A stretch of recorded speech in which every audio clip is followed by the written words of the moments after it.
بديع السماوات والأرض وإذا قضى أمرا فإنما يقول له كن فيكون.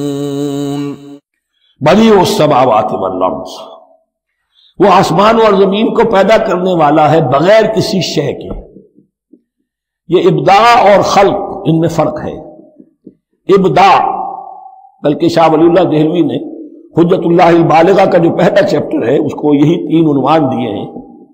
اللہ تعالیٰ کے افعال بنیادی طور پر 3 ہیں: ابداع، خلق، تدبیر.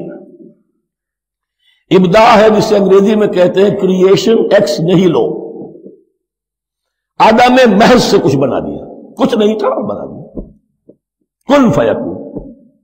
یہ ابداع ہے. خلق ہے اب ایک چیز سے دوسری چیز بنانا. گارے سے انسان بنایا، یہ تخلیق ہے. آگ سے جن بنا، یہ تخلیق ہے. نور سے فرشتے بنا، یہ تخلیق ہے.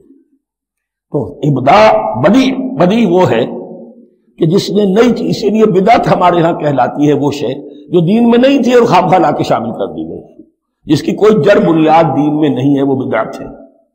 اس سے یہ لفظ بدیع السماوات والارض وَإِذَا قَضَىٰ أَمْرًا فَإِنَّمَا يَقُولُ لَهُ كُن فَيَكُونُ. اس کی شان تو یہ ہے کہ جب وہ کسی معاملے کا فیصلہ کر لیتا ہے تو بس کہتا ہے کہ ہو جا، اور وہ ہو جاتی ہے.